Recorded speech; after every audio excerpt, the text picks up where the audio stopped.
रामकृष्ण हरे. सज्जन हो, आज आपणाला तुकाराम महाराजांच्या अभंगावर विवरण ऐकवित आहे.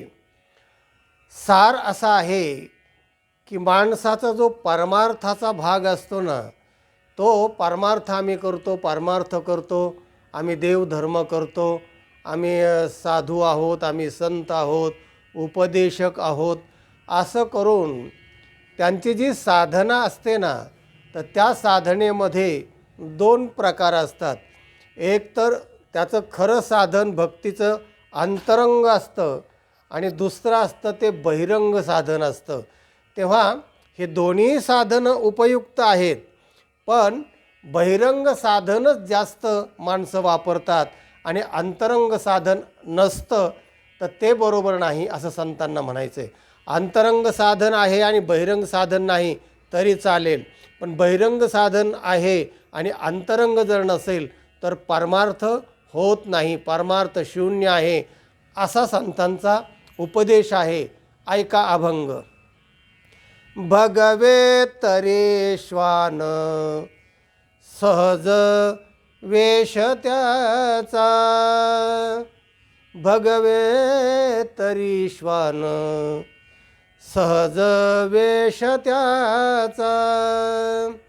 भगव धारण करतात लोक आणि आम्ही साधू झालो, आम्ही साधक आहोत, आम्ही साधू आहोत.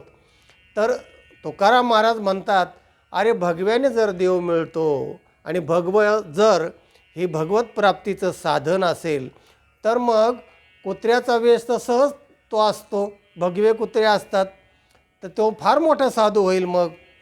तर ते लक्षण बहिरंग आहे आणि ते अंतरंगापर्यंत पोहोचत नाही असं महाराजांना म्हणायचं आहे. तेथे अनुभवाचा काय पंथ, वरच्या भगवेपणाने अंतरंगाचा काय संबंध त्याच्याशी येतो? कारण आतलं जे मनबुद्धी चित्त आणि अहंकार आहे, म्हणजे अंतःकरण चतुष्टयम, म्हणजे अंतःकरणम, आतले कर्ण, कर्ण म्हणजे ज्ञानाचे साधनं आहेत. मन देवाजवळ लागलं पाहिजे ना, बुद्धी ज्ञानाकडे देवाकडे लागली पाहिजे ना. तर हे आतले साधनं जर लागले नाहीत आणि बाहेर तर खूप आहे, तर महाराज म्हणतात की या बाहेरच्या साधनाचा आत काय उपयोग होतो? तेथे अनुभवाचा काय पंथ, बाहेरच्या साधनावरून अनुभव म्हणजे आतला जो आहे त्याचा काय संबंध आहे? दुसरं चरण. वाढवुनी जटा फिरे दाही दिशा, तरे जंबुवेश सहज स्थिती, जंबुक वेशा सहज स्थिती. वाढवुनी जटा फिरे दाही दिशा. काही साधू जटा वाढवतात आणि दाही दिशाला फिरतात. देव शोधतो आम्ही डोंगरात बसतो, आम्ही हिमालयात असतो आणि दाही दिशेला कधी इकडे तर कधी त्या कुंभमेळ्यात तर कधी तिकडे, तर कुणी असं दाही दिशेला फिरतात. देव देव म्हणोनी व्यर्थ का फिरसी, निजदेव नेनसी मुळी कोण, असं दुसरा एक अभंग तुकाराम महाराजांचा आहे. तेव्हा वाढवुनी जटा फिरे दाही दिशा, तरी जंबुक वेशा सहज स्थिती. तर म्हणले कोल्हा तर सगळीकडे फिरतो, इकडे काय वनात, तिकडे काय तिकडे, मग तो कोल्हा तर मोठा साधू होईल दाही दिशेला फिरणारा. तर त्याने भक्ती होत नाही असं दुसरं उदाहरण दिलं. तिसरं उदाहरण सांगताना महाराज म्हणतात, कोरोनिया भूमी करीते मध्ये वास, कोरोनिया भूमी करीते मध्ये वास, तरे उंदिरास काय वाने, वाढवून जटा फिरे दाही दिशा, कोरोनिया भूमी करीती मध्ये वास.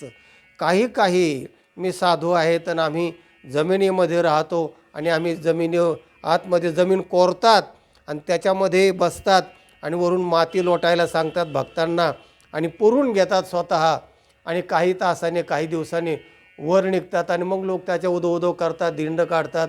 दिंड म्हणण्यापेक्षा दिंडी काढतात, पूजापाठ करतात, जय जयकार करतात, का तर साधू भूमिगत होऊन 4 तास राहिला, श्वास कोंडला कसा नाही त्याचा, अरे तो साधू आहे म्हणून नाही कोंडला वगैरे, मोठा तपस्वी आहे असं त्याला सिद्ध करायचं असतं. तोही प्रकार तुकाराम महाराजांनी निरीक्षण केलेला आहे. त्यावेळी कोरोनिया भूमी करीती मध्ये वास, जमिनीत थांबतात, जमिनीत पुरून घेतात आणि तरी उंदिरास काय वाणी, तुकाराम महाराज म्हणतात जर तशाने साधू होत असेल तर उंदरं तर बिळातच राहतात ना, मग उंदीर तर फार मोठे साधू होतील. असं तिसरं उदाहरण दिलं आहे. तो का म्हणे कासया करावे, तो का म्हणे आईसे कासया करावे, कासया करावे. तो का म्हणे आईसे, आईसे म्हणजे या 3 उदाहरणाप्रमाणे कशाला करायचं म्हणतात हे.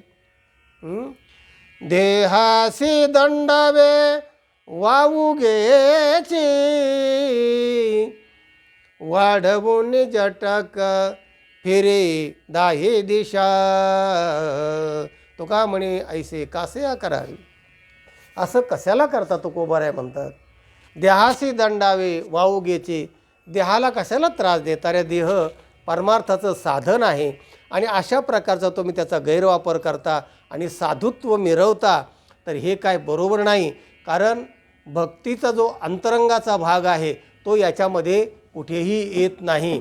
आणि म्हणून साधू संतांनी सांगितलं की बाबा रे, हे सगळं करण्यापेक्षा, आघोरी साधनं करण्यापेक्षा, आता आघोरी साधूचे बघा काय ते यूट्यूबवर सुरू होईल आता कुंभमेळ्याच्या निमित्ताने, आघोरी साधू.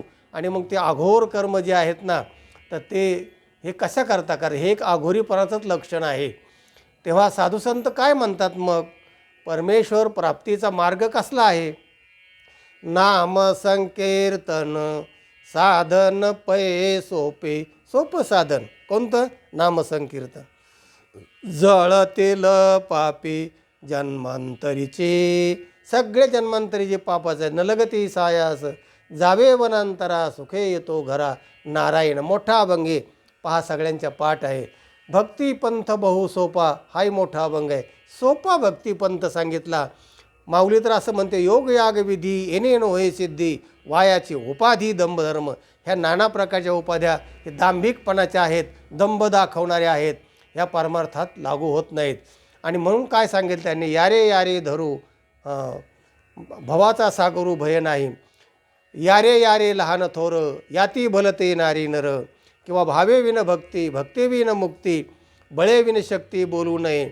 आणि भागवतात तर एक उत्तम श्लोक आला आहे आणि त्याचं सांगितलं आहे की अशी जी भक्ती आहे ना, तर ती भक्ती व्याधस्याचरणम ध्रुवस्य च वयोर, व्याधाचं आचरण पाहिलं नाही देवाने की तो कसा वागतो ते, आणि ध्रुवचं वय पाहिलं नाही. आणि भक्त्या गजेंद्रस्य का, गजेंद्र हा पशु आहे का काय त्याचं पाहिलं नाही, त्याचाही उद्धार केला. मोठा श्लोक आहे, त्याच्यावर आपला व्हिडिओ स्वतंत्र झालेला आहे या श्लोकावर. आणि शेवटी या श्लोकात असं म्हटलं आहे, भक्त्या तोष्यते केवलैर न च गुणैर भक्तिप्रियो माधव. भक्त्या तुष्यति केवलम, केवलम भक्त्या तुष्यति, केवळ भक्तीनेच भगवान प्रसन्न होतो. न तू गुणैर, कुठल्या गुणाने जातीने धर्माने पुढारीपणाने कशाने तो प्राप्त होत नाही. आणि भक्तिप्रियो माधव, माधव म्हणजे भगवान भक्तिप्रिय आहे.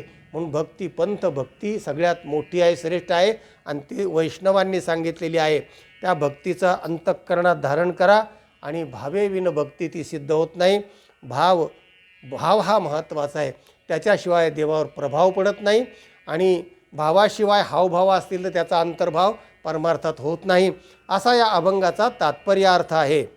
सज्जन हो, हा अभंग इतरांना पाठवा, लाईक करा, चॅनलला सबस्क्राईब केलं नसेल सबस्क्राईब करा. ज्ञान ऐकत राहा, ज्ञान लोकांना वाटेत राहा, आनंदी राहा. रामकृष्ण हरी.